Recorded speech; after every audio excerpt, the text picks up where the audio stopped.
Nos meses de novembro, os principais dicionários do mundo elegem as suas palavras do ano, que são verbetes que, mesmo não sendo necessariamente novos, refletem fatos de grande impacto no período. E com a globalização, muitas dessas palavras valem para o mundo todo. Mas as escolhas desse ano se demonstraram muito regionalizadas e por isso eu decidi de maneira pessoal escolher uma palavra que represente bem algo que moveu decisivamente o Brasil em 2022. E a minha escolha é cyberpopulismo. Esse neologismo une a palavra em inglês cyber, em referência ao que se dá no mundo digital, a populismo. Ele procura definir como as redes sociais passaram a atuar decisivamente no fortalecimento do jogo eleitoral nos últimos anos. No populismo, cria-se a figura de um líder capaz de salvar o povo dos interesses de uma elite ou das ações de um inimigo comum a todos. Por depender de um conjunto de narrativas bem arquitetadas, o meio digital surgiu como a ferramenta perfeita de convencimento das massas, amplificando as ideias do populista. O cyberpopulismo vem sendo amplamente usado no Brasil há pelo menos 6 anos, mas atingiu a sua maturidade em 2020 com a pandemia de Covid-19. As suas fórmulas usadas durante a crise sanitária pavimentaram o caminho para as eleições de 2022, criando um cenário de polarização política inédito em nossa história que rachou o país e que continua incendiando corações mesmo 2 meses após o fim do pleito. Daí, a minha escolha. Eu sou Paulo Silvestre, consultor de mídia, cultura e transformação digital, e essa é mais uma pílula de cultura digital para começarmos bem a semana, a última do ano, disponível em vídeo e em podcast. O populismo não é um conceito novo, não. O termo surgiu no século XIX ainda, na Rússia czarista, não? E propunha dar mais poder político a camponeses em uma grande reforma agrária. E de lá para cá ele tem sido usado por diferentes grupos, ganhando definições bem variadas de acordo com o autor. Por isso, não há um consenso definitivo sobre ele, e há até uma discussão se o populismo seria, afinal, bom ou ruim, um meio para melhorar a vida do povo ou uma ferramenta para sua manipulação pelos poderosos. Nas últimas décadas, consolidou-se no Ocidente uma definição de populismo como um conjunto de práticas políticas para obtenção e manutenção do poder, sendo igualmente usado por governantes conservadores ou progressistas, em todo o mundo, aliás, não? Indo, por exemplo, desde o nazismo do Hitler até o chavismo venezuelano. Via de regra, todos eles têm alguns pontos em comum. Um povo que se sente oprimido por algum tipo de elite ou agente externo, um inimigo em comum que pode ser verdadeiro ou quase sempre imaginário, e um líder apresentado como o único capaz de conduzir a sociedade para sua salvação. Como o populismo depende necessariamente da criação de uma narrativa que legitime a figura e as ideias do seu líder ungido, os meios de comunicação acabam sendo peça-chave no processo. E para a criação de um pensamento único, os simpáticos à causa devem ser promovidos, enquanto os demais devem ser silenciados. As redes sociais ocuparam esse espaço, não? Elas diminuíram o poder de mediação da imprensa, que filtra justamente extremismos, e deram voz a todos, especialmente ao, digamos, cidadão comum que antes não se sentia representado pela mídia.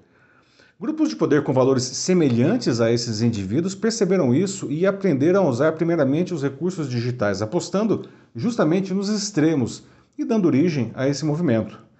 Essa dinâmica é bem explicada no livro Cyberpopulismo, da editora Contexto, lançado no ano passado pelo filósofo e comunicador Andrés Bruzoni.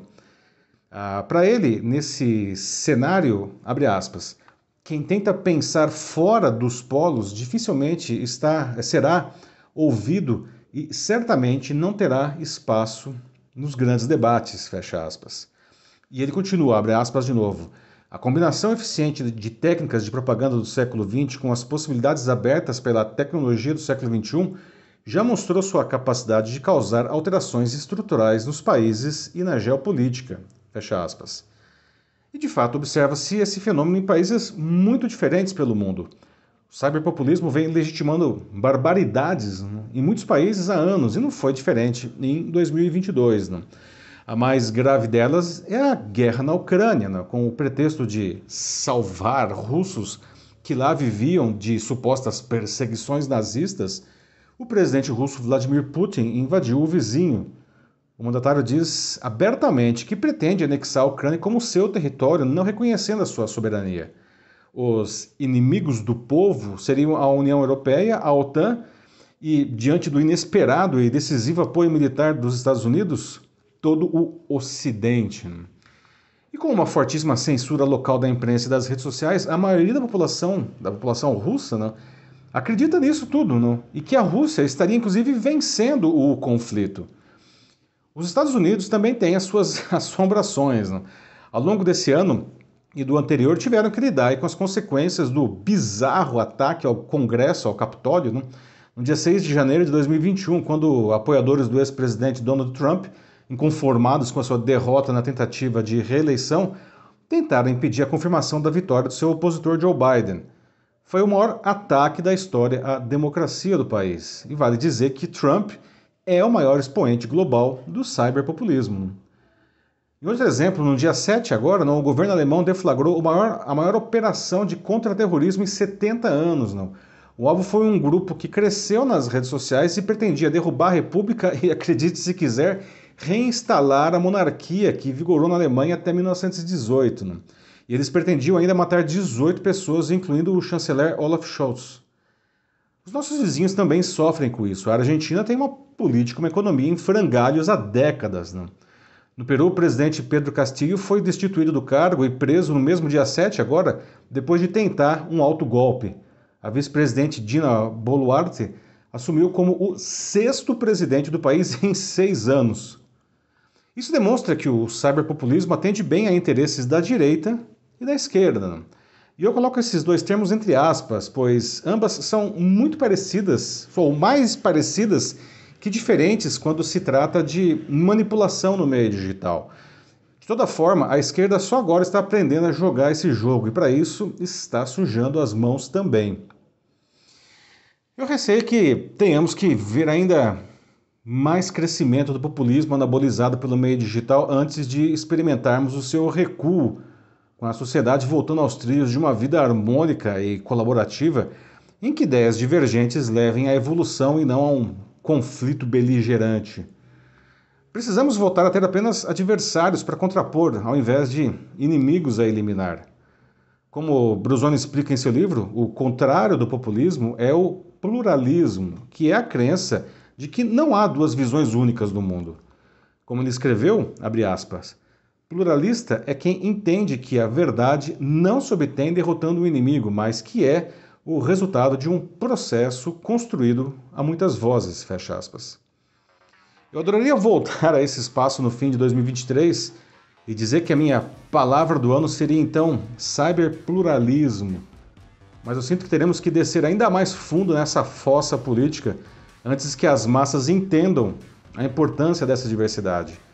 Nas últimas 2 décadas, o populismo e nos últimos anos o cyberpopulismo criaram raízes profundas em nossa sociedade. Por isso mesmo, está em nossas mãos e não nas de qualquer líder o poder de diminuirmos a fervura nas redes sociais e reencontrarmos esse bom caminho. É isso aí, meus amigos. Sem dúvida nenhuma, as redes sociais ocuparam nos últimos 20 anos um espaço enorme e decisivo em nossas vidas, muito além da política. Por exemplo, elas são fundamentais para o posicionamento de qualquer profissional ou de qualquer empresa. Se você sente que precisa de ajuda para ocupar esse espaço de maneira criativa e eficiente, mande uma mensagem aqui para mim que vai ser um prazer conversar com você. Eu sou Paulo Silvestre, consultor de mídia, cultura e transformação digital. Um fraternal abraço. Tchau.